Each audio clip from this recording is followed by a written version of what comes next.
Hey y'all, I am on my lunch break. I'm actually sitting outside in my car at Food Line. I have a lot of food that I need to use up, or I have little odds and ends that I know I can make a meal with, but I don't have every single thing that I need. I try to shop my fridge, my freezer, my cabinets, all that more than what I normally do, and only buy what I need from the grocery store to make those meals. I found a recipe on TikTok, and I need cream of chicken soup and an onion. I believe that's all. Oh, and some chicken broth. And I already have the potatoes for the mashed potatoes. I already have the chicken. So let's go get this and see how much we spend at the grocery store today.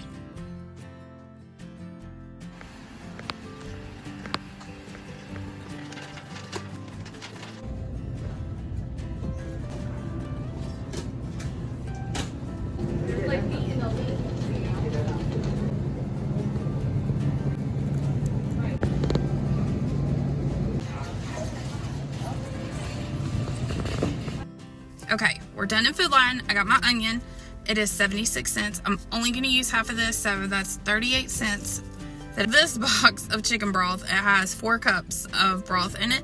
I'm only going to use one, so that's only going to cost me 47 cents. So my total before tax was $6.43. After tax, it was $6.56, but only using half of the onion and a cup of the chicken broth, it brought my total down to $4.63 is what it's going to cost me to make this meal out of things that I already have at home. And then the rest of the chicken broth and the rest of the onion I'll use in another recipe. So let's go get cooking. First, we're going to start out by cutting 2 large chicken breasts into thirds, and then we're going to set that to the side. Next, grab your onion, cut it in half. Obviously, take the peel off of it, and then slice it into thin half slices.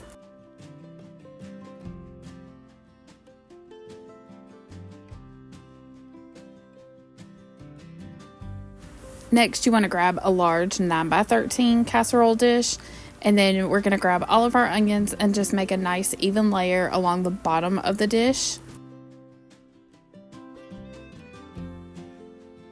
Now you want to grab those chicken breasts that you cut into thirds and top our onions with the chicken, and then we're going to season it with some salt and pepper and set it aside.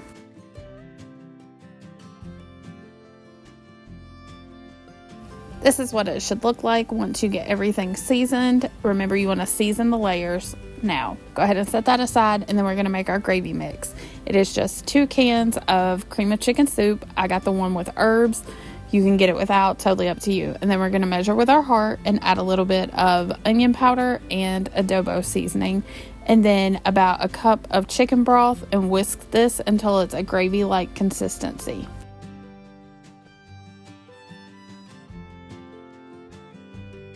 Now you want to grab that soup mixture, cover the chicken and onions, cover this tightly in tin foil, throw it in the oven at 375 for about 1 hour and 15 minutes. And while that is cooking, I'm going to make some mashed potatoes to serve alongside of this.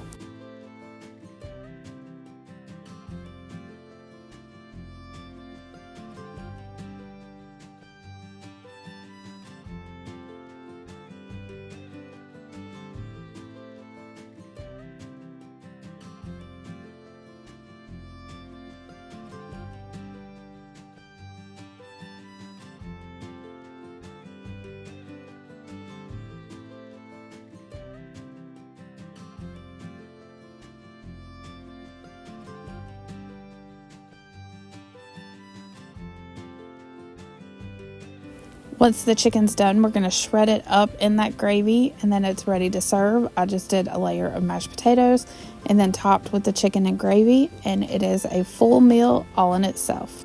Hey y'all, I'm back. It's day 2 of shopping our fridge, freezer, and cabinets to see what meals we can make and see how little we have to spend at the grocery store. Disclaimer, ignore that in the back. I had to pick that up for work while I'm on my lunch break. So let's get ready to go into Aldi's, because tonight we're making homemade Japanese food, and they typically have cheaper prices on produce, in my opinion.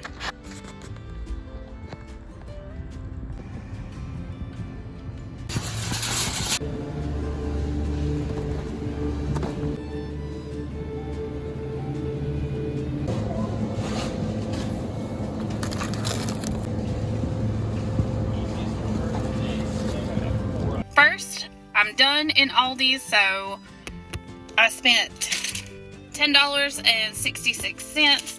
I had to get a thing of butter. I'm probably only going to use like half of one of these sticks, so that's only going to cost me about 41 cents. I bought a box of egg rolls because my fiance loves these.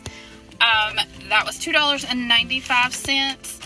The mushrooms are $1.49, but I'm only going to use about half of this pack, so that's only going to cost me about 75 cents.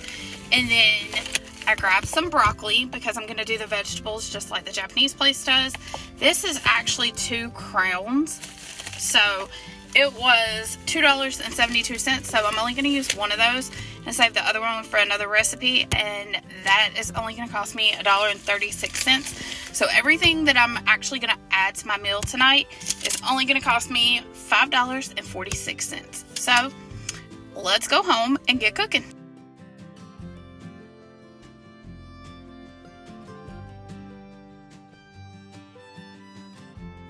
We're going to get started on prepping our vegetables. I have a zucchini that I'm just going to cut into 4s and then dice it up into like size pieces. Once that is done, I'm going to take the remaining half of this onion that we used for our previous recipe, and I'm going to cut it into slices and set it aside. Now I've got our mushrooms. I'm going to use about half the pack, which is about 5 of these mushrooms.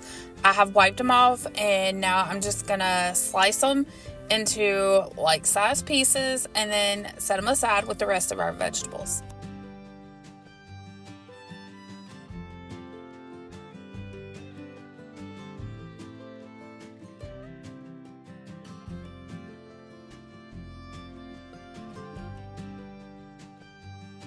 Now I'm going to grab this broccoli that we bought at Aldi's. I am going to set one to the side because remember there were 2 crowns in a pack. So I'm going to just take and cut this into florets, and then we're going to throw it in some boiling water and cook it until it's a little tender but still has a little crunch left. That way when we cook it on the griddle, it'll finish cooking and it won't be all mushy. While the broccoli's going on the stove, I have 2 tablespoons of butter that I've melted on my griddle. I'm going to cook my onion, zucchini, and mushrooms, and I'm going to give this a little dash of soy sauce and let them cook until they are soft, and then remove them from the griddle. By this time, the broccoli is ready for the griddle. We're going to throw that on there and saute it a little bit with some soy sauce. Move it to the side and tint it with aluminum foil, and it helps it cook the rest of the way through. So while that is cooking, covered in the tin foil, I'm going to add our chicken on there. I've just marinated some chicken strips in teriyaki sauce. We're going to cook those on each side until there is no pink left in the middle. Now the chicken's done and the vegetables are done, so we've turned off the griddle, pulled everything off, set it to the side. Now it's time to work on the fried rice. This is just some leftover rice we had from the other night. I'm going to throw it in the skillet with a couple tablespoons of melted butter. I'm going to essentially fry that rice in some soy sauce, add a egg in there and scramble it up right in the middle. At this point you could add some frozen vegetables as well. I didn't do that because my fiance doesn't like it, so we had that for the fried rice. And then I had some leftover lo mein noodles from a previous recipe that I've made. I just cooked those up, threw them in the frying pan, covered them in some soy sauce, and cooked them until they were completely done. And this is what our Japanese meal at home looks like. And now it's time to plate it up.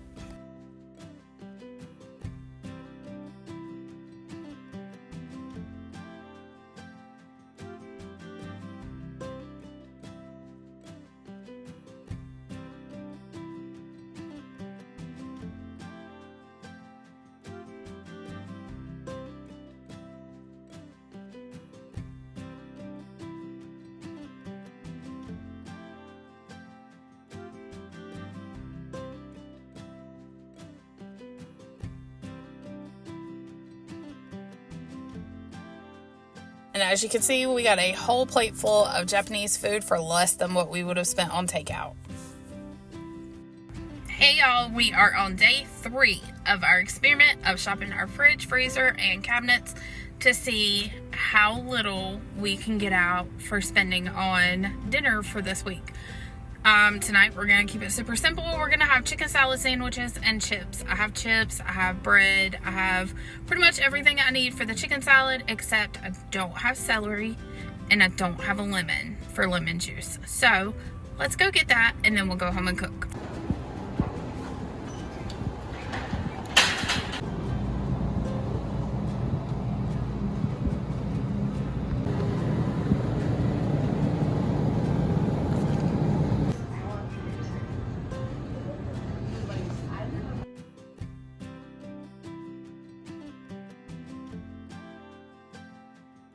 To get started for our chicken salad, we need 3 cups of cooked chicken. I didn't have any chicken on hand. All I had was this canned chicken. So I'm going to open those 3 cans, which is about 3 cups, drain it, and set it to the side.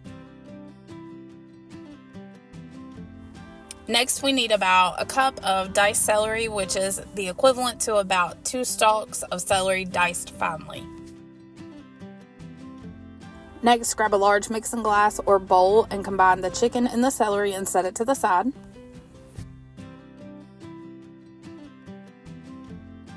Next, you want to roll your lemon to wake up the juice and then squeeze each half into the chicken and the celery. And then we're going to add about a half a cup of mayonnaise, Duke's preferably, because, you know, in our house that's the only one we use. Give it a good stir, add some salt and pepper to it, and now you're ready to assemble your sandwich. Remember, this is just a base chicken salad sandwich recipe, but you can absolutely add like grapes or nuts or whatever you like to it. And this recipe only cost me $1.39 in extra ingredients. I hope you guys enjoyed this video, and I hope it shows you that if you just shop your fridge, freezer, and pantry, you can spend very little at the grocery store to have complete meals.